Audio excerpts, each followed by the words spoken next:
Hi, my name is Rick Landman, and this is another one in the series of stories about my family. Today I am focusing on my grandmother, Oma, the mother of my mother, and she was born in Friedberg, Germany, which is pretty near to Frankfurt. Oma, here she is when she's 88 years old, was born in 1902 in Friedberg, and she lived till 1998. Her parents, so my great-grandparents, were Max Kramer and his wife Paula, whose maiden name was Midas or Midas. And here they are in Germany. Now, my Oma was born on Kaiserstraße in Friedberg, and the name of the store was a store that sold kitchenware, and it was David Grödel and Sons. It did expand into 2 storefronts, but in 1902, when Oma was born on the 2nd floor, this is what that house looked like in Friedberg. Now, Elsie was the daughter of the cantor. Max Kramer had 2 jobs. One, he ran the kitchen store on the ground floor. He also was the cantor of the synagogue in Friedberg. So as a result, my grandmother learned how to read and write Hebrew, which was quite unusual for girls during that era. And here you can see in her own handwriting as a young child, it says Elsie Kramer with an umlaut, Friedberg, Hessen. And growing up, I knew Grandma was from Hessen because she always would say, "Guckul mal her," instead of "Her mal her," or "Schau mal her." Now, the store became larger and took over both of those storefronts, and I believe that is my grandma. That is my grandmother in the picture. But please notice also the fence in the front of the storefront, because in the next picture, here is my mother, Lisa, who was born in Nurnberg, standing in front of that kitchen supply store in Friedberg of her grandparents. So I'm assuming that my grandma and grandpa took their daughter Lisa when she was only 2 or 3 years old and brought her back to Friedberg to spend time with her grandparents. Now, this is the storefront when we went back to Germany, my mother and father and I, in 1989. And you could see the irony is it still sells kitchenware supplies. And that is my mother, that little girl from the picture before, in 1989. Now, Elsie told me stories about living and growing up in Friedberg. One of them was that there was a castle in Friedberg, not only for the Kaiser to spend summers in, but that the Tsar of Russia would visit. And when Max Kramer would take kitchenware to that castle, he brought my grandmother along with him. So my grandmother says she remembers seeing the son of the Tsar, who we know as the hemophiliac son, playing with a dead mouse on a string and a stick. And she would actually see the family of the Tsar when they would visit Friedberg in the summertime. Now here is Elsie, my grandmother, standing a block or so away from her house, and it's also just around the corner from the mikveh. In the hundreds of years ago, the Jews in that area created a mikveh, a ritual bath. And my grandmother told me stories of how she hated walking down and going into the mikveh because the water was very cold. But when we went in 1989, you can buy a ticket and you can go into the mikveh and walk down, and you could sort of see what it was like when Jews for hundreds of years was using that mikveh. Now here is Elsa and Martin when they got engaged. That's their engagement picture. And as a gift, my grandfather was an artist, and he would paint paintings. He also wrote the following, that one should at least every day listen to a small song, read a good poem, and look at a nice painting, and whenever possible, speak a few good words. Now, Elsa and Martin went on their honeymoon to Venice, and this is a picture again of my grandmother and my grandpa. And when they got married, they were living in Nurnberg. So many Jews after World War I, and my Opa Martin fought in World War I for the Kaiser, left the small towns like Uffenheim, where he was from, and Friedberg, where Oma was from, and moved to the big city. So they were living at 110 Humboldtstrasse in Nurnberg, and my mother was born in 1927, so I am assuming that they got married sometime around 1925 or 6. And here is the picture of his mother, my grandfather's mother, Hanchen, which on his deathbed he gave to me. And some of the metalwork was done by an artisan in Uffenheim named Thürauf. And these are part of the things I'm trying to see where they should be donated back to in Germany. This is a picture of 110 Humboldtstrasse before the war. And in 1989, we went back and we found the same building.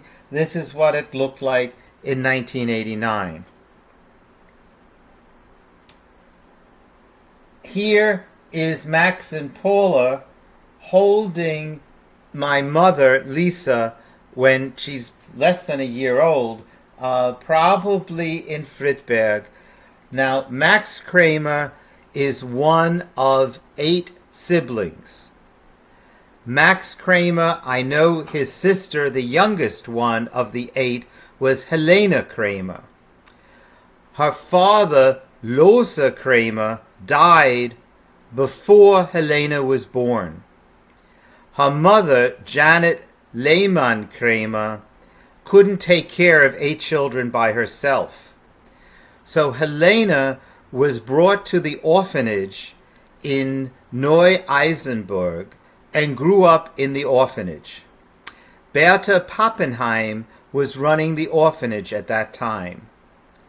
Now, I have learned Max had an older brother named Harry Kramer. He also had a brother, Ferdinand Kramer, and the other siblings, I don't know their name. But here is a picture again of Paula, whose family was Midas, and they're buried in Bamberg.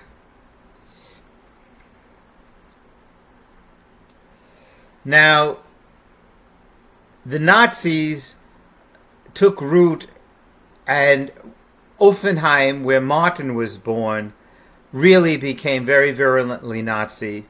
But Martin was living in Nurnberg at the rise of the Nazi Party. And the story that Elsa tells me is that Martin, who was a short man like myself, ran up and kicked Julia Streicher in the tuchus, in the behind, in Nurnberg, and then ran away. So when they created the list to arrest people for the day that Dachau opened, Martin was on that list. So when he saw the SA coming up the street on March 23rd of 1933, he just left from work and went to the train station, got on the train that went to Strasbourg, where his brother Albert's family, the Bings, were living. And then from 1933 until 1939, Elsa and Martin and my mother were living in Strasbourg on Rue de Travel. My mother was there, of course, when the Gestapo rang the doorbell looking for my grandfather, and she honestly could say, "I don't know where he is." But then they had a special code that Opa would send a picture postcard from whichever city he landed up in, and they memorized that in each city who was the relative or friend that they should contact. So she got to Strasbourg, and through the Bings was reunited with my grandfather, and then he and his brother. This is a postcard or a business card of the company that they were running in Strasbourg, which had like linoleum and different things that I don't speak in French. So Elsa, Martin, and my mother were now living in Strasbourg. This is a picture of one of the Bings getting married, and I believe that's Albert, Martin's brother. Elsa and Martin are not in the picture, but my mother is. That's her cousin Anthony, who's still alive. He was a professor in Harvard and in computer science, and there is a school named after Anthony Ottinger.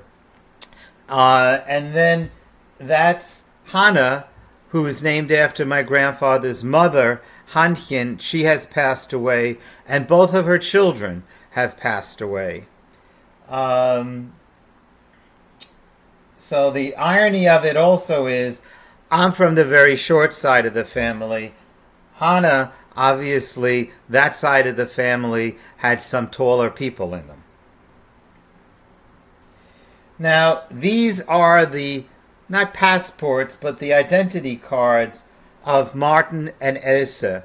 When they left Germany, Jews still were able to be citizens. But in 1935, in September, with the Nurnberg laws, all Jews lost their German citizenship. But by that time, Elsa and Martin were already living in Strasbourg. So these are the papers that they filled out in July of 1937, attempting to leave France and to be able to come to the United States. Now, unlike my father's side of the family, who had no relatives, and that's why the vast majority, all of the siblings of my grandfather and grandmother on both sides of their family died during the Holocaust, including their parents, who died in Theresienstadt. But on my mother's side of the family, the Kramers had one member of the family that was already in New York. Harry Kramer was running a restaurant, Ye Old Shop House, at that time on Cedar Street in Lower Manhattan, and as a result, he was able to sign affidavits for his brother and his brother's wife. So Max and Paula Kramer were the first, and this is the affidavit, and they were able to get to America in December of 1938. And they came on the SS Hamburg. Martin and Elsa came from Le Havre, and they came on the SS Ile-de-France, and they came to New York in February of 1939. But thankfully, that part of the family didn't die at all. The rest of the family, each one had a different story of how they were able to get out of Europe. Some of the people came later by going to Spain and Portugal and getting on a ship and coming to New York in 1940 or even 41. Now, my Harry and Max's sister, the youngest one, Helene Kramer, who was the friend of Bertha Pappenheim, she took the other children in the orphanage that she was at that time running and brought them to France. And then she was able to use the affidavit and get to Portugal and go to Cuba. And from Cuba, she was then able to get to New York. So she actually lived in New York, and my mother, who's still alive at 95, she remembered visiting Tante Helena in the Bronx in a nursing home, and Helena passed away in 1977. Here's a picture of the Le Havre where my mother and her parents, the Ile-de-France, leaving from Le Havre, where my mother and her parents left France. Now, I went to look for cemetery plots. I cannot find where Helena was buried. But my mother remembered where Paula and Max were buried. And they were buried in Cedar Park near Paramus, New Jersey. And this is the footstone that I found for Paula. And you'll notice she died October 7th of 1939, and she only got here in December of 1938. Her husband Max died only like 2 years later. Now that cemetery is the same cemetery that my grandma, Elsie and Martin Ottinger, are buried. And it is also the cemetery that one day I have a plot with my synagogue to be buried in that cemetery. Now, this is a menu that I found from Ye Old Shop House. And again, it says 118 Cedar Street. I happen to live in Lower Manhattan and walking distance from Cedar Street, but I knew it as being on 111 Broadway. I did not know the history of this at all. And this gets to another story about the connection between Harry Kramer, who owned this restaurant and wrote the affidavit, and me. But I'm going to save that for a little bit later in the slideshow. Now here is the Aufbau. Now I grew up hearing German in my house because my grandfather, Martin, really never learned English.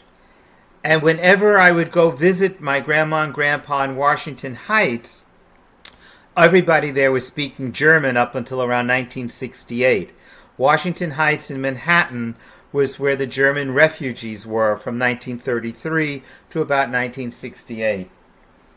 And this is the obituary in the Aufbau, which was the German Jewish New York paper. At that time, it was only written in German. Later on, it tried being partially in English and in German. But from this Aufbau obituary, it was taken out by Elsie Kramer.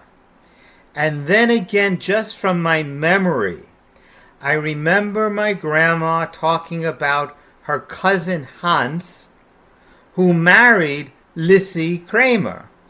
And on Thanksgiving or holidays like that, where my mother, father, brother, and I would go to Washington Heights to spend time with Grandma and Grandpa, after dinner, Elsie and Hans Kramer would come over to visit.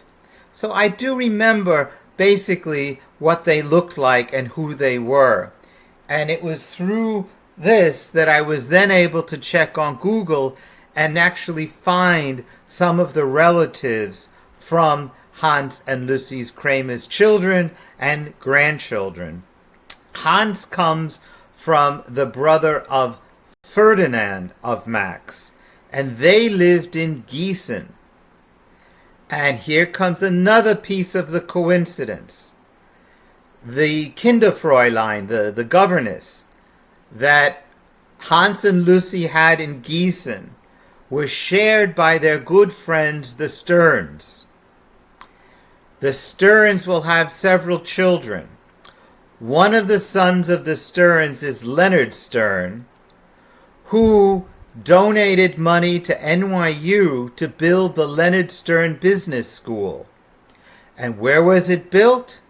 It was built on Cedar Street, on the location where Harry Kramer had the Ye Olde Shophouse restaurant before it was moved to 111 Broadway.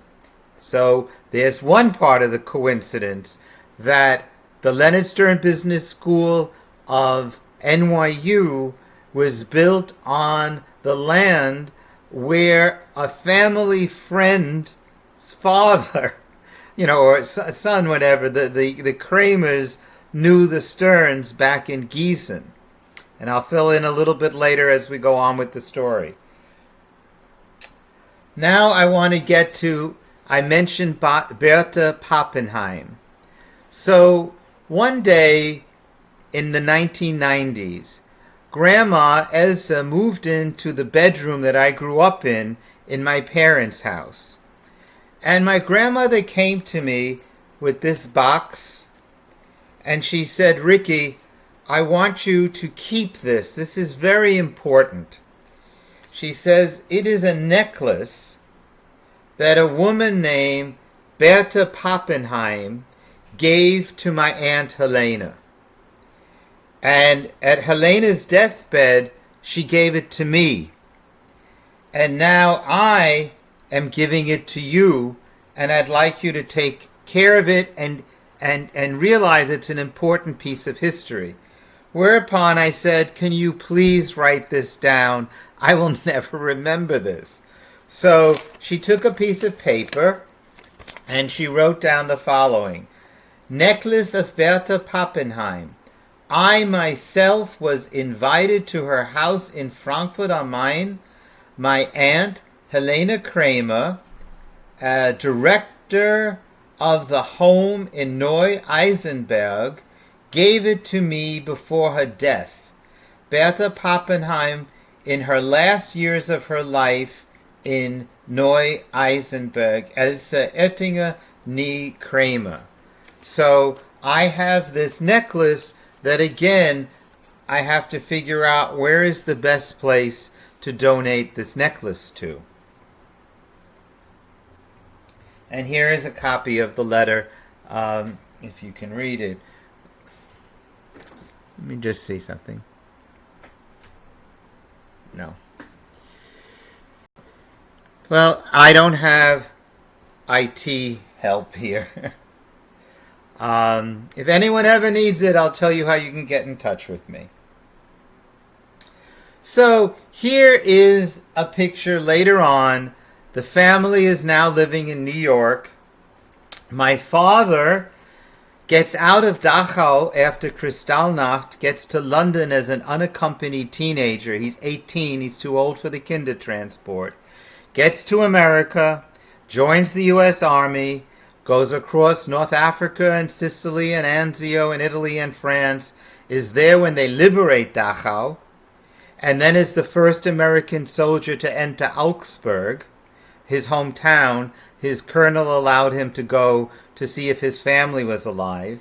Then he comes back to New York after the war.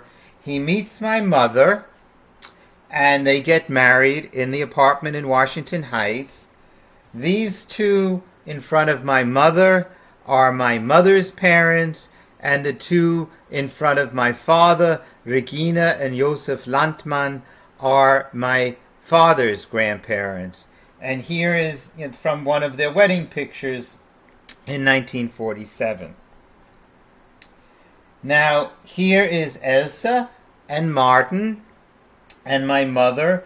And that's probably my brother, who was born in 1949, and that's probably taken in Manhattan, where they were living at that time. Here is Martin and me. I'm the baby on his knee, and my older brother, Bobby. This was probably taken in Queens in 1953 or so. 52 or 53. Now this is a picture I love to show people.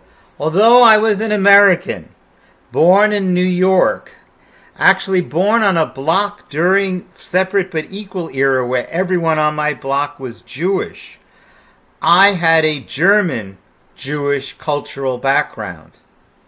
And I am wearing lederhosen in this picture. My mother is there, and Elsie is there, my older brother.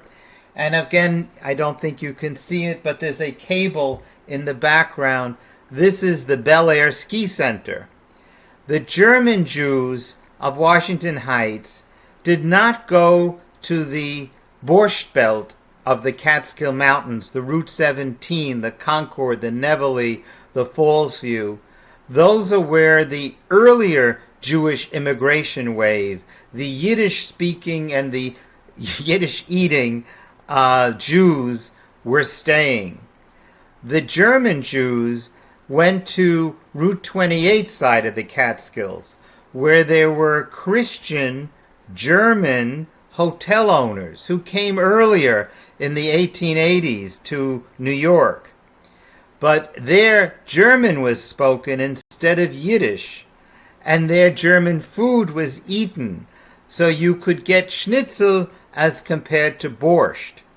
So it was never a government program, but I have so many wonderful memories of playing with all of the other children of refugees, where our parents would be speaking English to us, our grandparents would be speaking German to us, and where we could go and play and hike and walk in the Catskill Mountains in the summertime. And in the wintertime, my mother and father and I would go to the Pine Hill Arms, and we would stay there and go skiing at Bel Air. Now, Elsa and Martin, and it's also strange in that although I am now in my 70s, they're much younger in this picture. This was probably in the 1950s, early 60s, but Martin and Elsa would go back to Germany for vacation. They would usually go to Garmisch and stay there. And Opa would go around, and anytime he could find anything that was Jewish that he could buy, he would buy it and bring it back to New York, which is why now I have so many things of Jewish origin that I have to find the proper place to be able to donate it to. And this is also a very typical picture that I could remember. Again, almost every summer they would take the SS United States ship and go across to Germany, and then we would pick them up at the pier on the way home when they landed. And that's Opa walking slowly behind us, my mother in the middle, my grandmother, the porter, and there I am, and I'm probably around 12 years old at the time. Opa died in 1968 when I am only 16 years old. And here is the obituary of when Opa passed away in 1968. And again, this is from the Aufbau, which at that time was no longer talking about people getting married or talking about bar mitzvahs. The only thing that people really bought the Aufbau file, at least in my family, was to see the obituary section. And my father used to joke with me all the time and say, "Ricky, it's a good week." And I'd say, "Why?" "I just read the obituaries. I don't know anybody who died this week." But sadly, that was a rare week. Now, Martin, as I said, he would bring back Jewish things from Germany. And he brought back 3 Torah rolls. And one Torah, which was donated to Beth Hillel in Washington Heights, I believe is in a synagogue in Erlangen in Germany. The second Torah, I brought it over to Munich and donated it to Congregation Beth Shalom in 2005. And the third Torah is in California in my brother's synagogue. But this is a picture of me and the congregation leaders of Congregation Beth Shalom. I did a processional from my father's grandparents' apartment at 20 Ickstadtstraße in Munich, and we walked from their apartment house to the synagogue.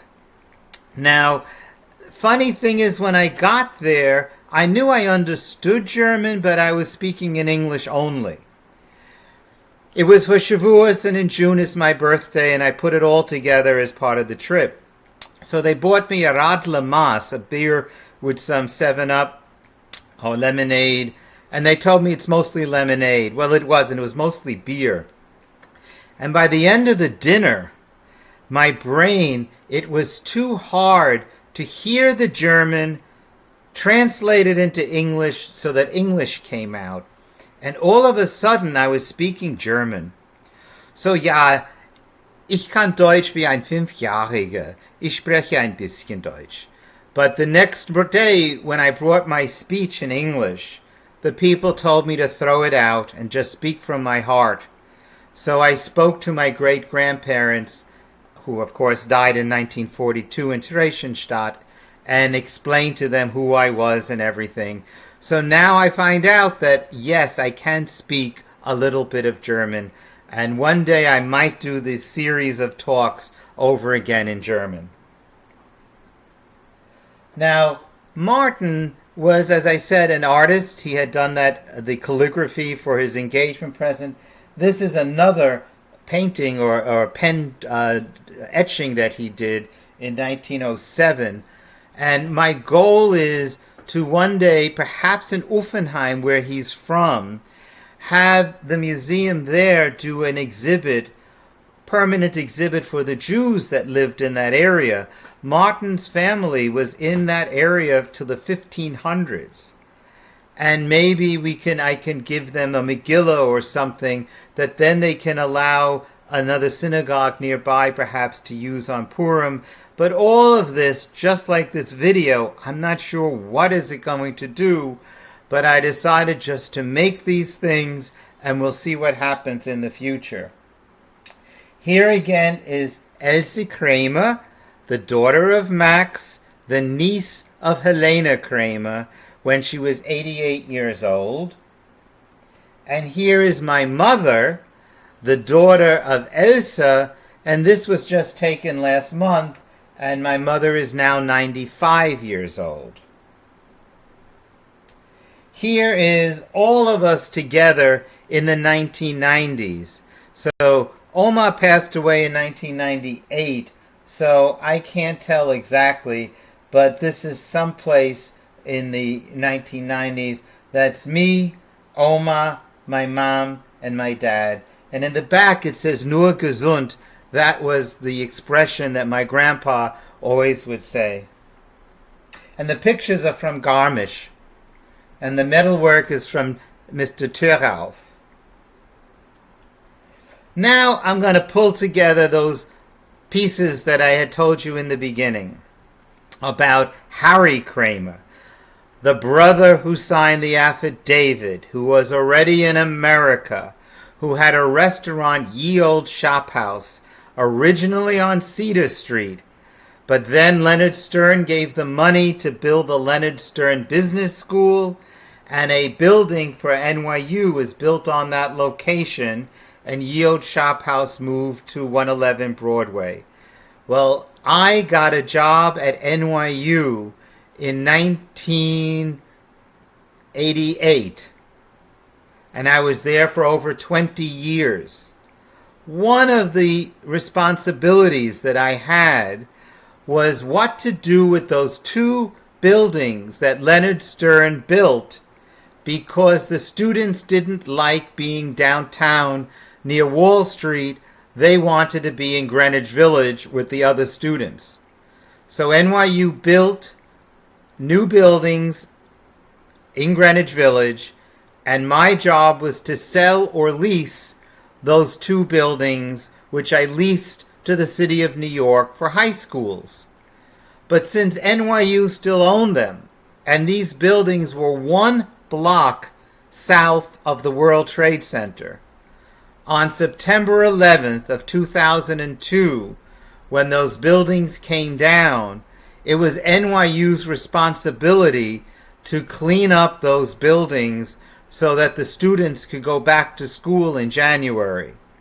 And one of the engines of the airplane fell down right behind our building in the courtyard where our fresh air intake was. So part of my job was not only to clean up the building, but was to reroute all of the airplenums to be able to get fresh air into the building. So here is a picture of me, and I had to wear full protection every time I went into the building down on Trinity Place. So that's me. Right after September 11th. We actually turned one of the buildings into a morgue, but there were no bodies to be able to be kept there. The people who died on 9/11 were obliterated. There were no bodies to be saved. Now, another piece of the story. So here, for 20 years, I am working at a place that owned the building, and I never knew the connection to Harry Kramer at all. It wasn't until I did the research in the last few years and found a newspaper article and found that menu that said that Ye Olde Shop House started on Cedar Street. Cedar Street is where the NYU building is. And that's when all the pieces fell into place. The building that I worked on for leasing and then I worked on for cleaning up, that was the building that was on the site that Harry Kramer, the person who saved my side of the family, giving them an affidavit, had his restaurant. Now, here is a picture right after 9/11, and you can see all of the paper and everything that was trashed. When the buildings came down, all of the surrounding buildings were covered with dust and dirt and papers and pictures and everything. These buildings back here, this is the Leonard Stern Business School where the windows were broken.